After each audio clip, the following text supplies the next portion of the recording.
What's up, you guys? How y'all doing? So Arlington Supercross was this past Saturday night. I know I've been kind of putting off my recap here because of other things, but this time I'm gonna get it out of the way. So remember, guys, subscribe if you think that I'm worth listening to. That's good enough for me. So I'm gonna do one video for this race. Let's get into this. I'm gonna start with the 250 class first, and there's my banner. Haiden Deegan wins with a 1-1-2.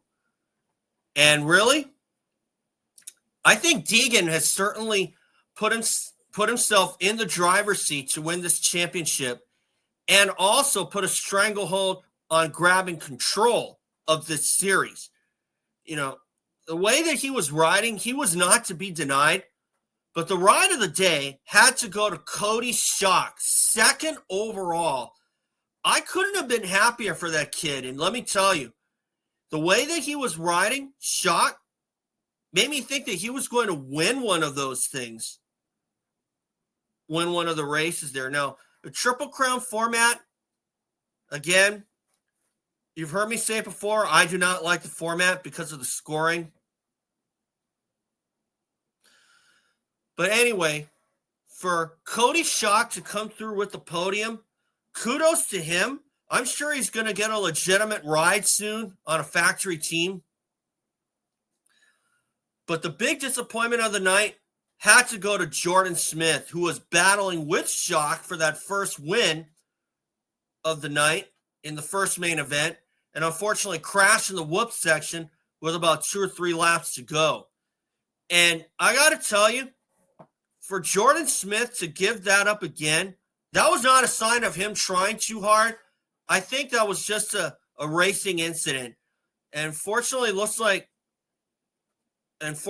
Smith looked like he got out of that with minimal injury.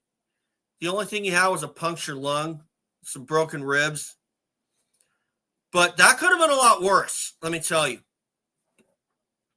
I don't know if there was anything that he could have done to prevent that. Probably not. But still, best wishes to Jordon Smith. I hope he's healing up okay. I'm sure we'll see him back before Supercross is over, especially since we're going back to the East Coast for Daytona. That's up next. So, Jordon Smith, hope you're healing up. And Triumph, I'm sure we'll see another win before this season's over. But it's starting to look more and more like Deegan is going to successfully attain that long-awaited 250 Supercross championship. And it's hard to believe that running the West Coast seemed to be the right choice for him, because I can think back to when Blake Baggett was running the East Coast, and he's from California, almost a little bit like a Josh Grant kind of story. And then when Baggett went over to the West Coast for, I think, 2012, he was out after the first round of the season.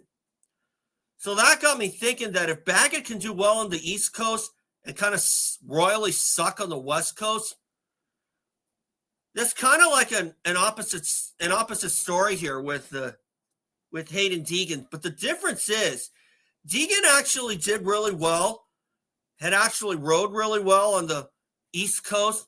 But unfortunately for Deegan, his sins kind of outweighed his chances, his good side his good chance at the championship. So for some, you might say that switching to the West made all the difference in the world, but we'll have to agree to disagree. So I think that Deegan is going to win this title after all. And there was a time where after Glendale, Arizona, where I thought that it was a done deal and Deegan was just about out of contention. But doesn't look like that's the case now. So that's all I got to say about the 250s. Now to the 450s. Here comes my banner. This one deserves a lot more talk about. Cooper Webb wins the overall 6-1-1. He has that Arlington magic again, especially when you go back to 2019 when he beat Ken Roxon in a full-on drag race by just about a couple hundredths of a second. And Cooper Webb makes it 7 wins in Arlington or Dallas. That's even more than Ricky Johnson did with 3 wins. And for Cooper to win that many times in Arlington, you almost get a little bit of a vibe of Jeremy McGrath at the Metrodome when he won 6 in a row. But after 2000, he didn't win again.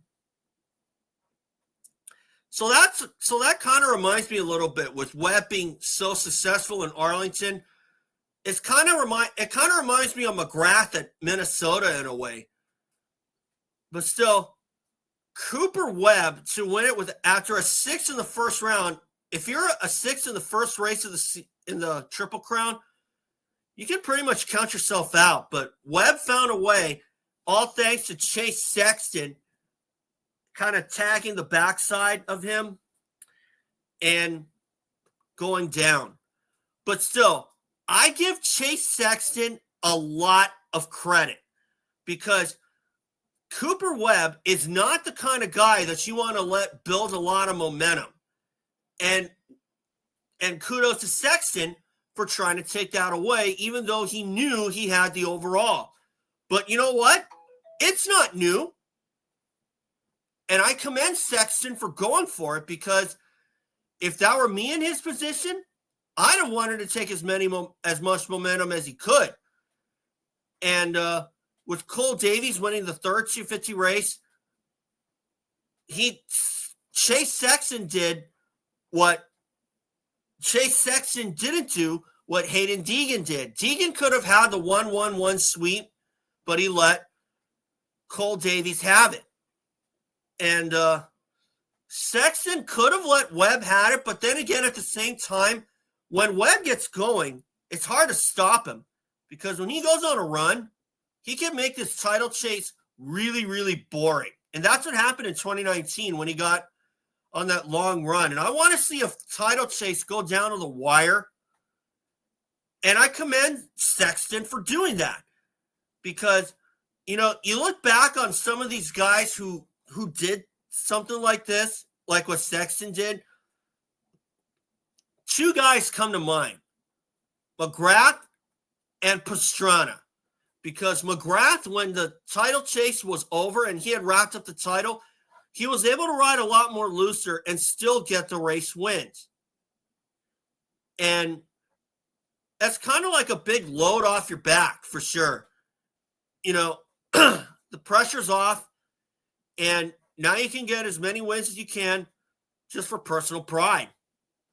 And for Sexton to go that route, I commend him, like I said. He deserves a lot of credit. And to be frank, Chase Sexton, had he pulled off that win, that would have got me thinking back to when Travis Pastrana ran down Brock Sellers at Southwick 2001 in the second 125 moto. Because Pastrana knew he had the overall, but he wanted those second moto win just to prove how competitive he is. Sexton did just that. He wanted to prove how competitive he really was. But still, to see Sexton just kind of looking downwards like, why did I do that? Really, Chase, I feel for you. But at the same time, I respect you for going for it the way that you did. Because the way that you wanted to take all kinds of momentum into the next round at Daytona, and that was the way to do it.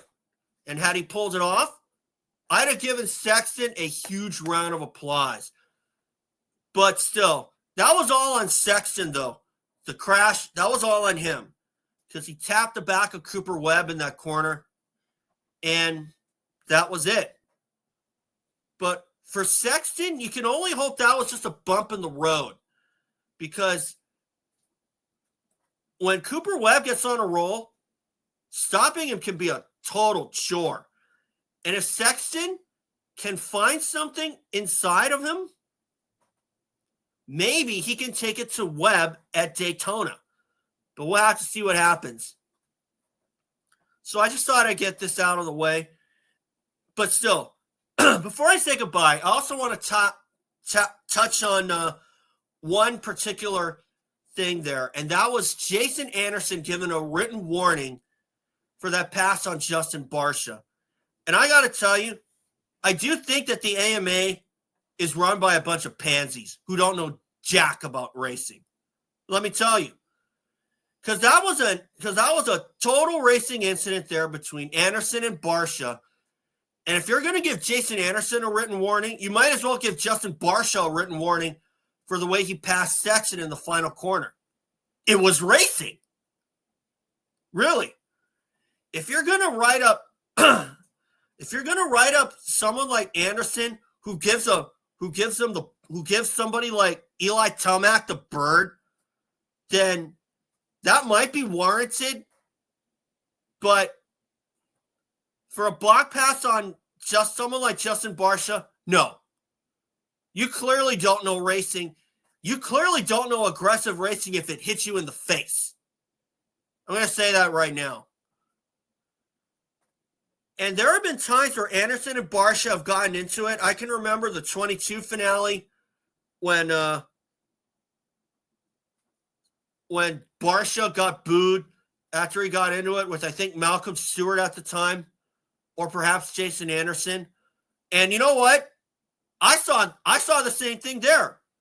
I didn't see anything wrong. Let me tell you, I didn't think there was anything wrong there. That was just racing. Just like what happened with Anderson and Barcia this past Saturday night. That was racing. And if you don't know, and if you're going to give people written warnings, that's like telling them that's like putting a block pass on someone without putting him on the ground, and that's what Justin Barcia did. Okay? That's like a boxing match where nobody's allowed to throw punches. The way that they did that. Okay? Just a more clearer analogy there. So, anyway, guys, that's all for today. And remember, subscribe, and I'll see you all for Daytona.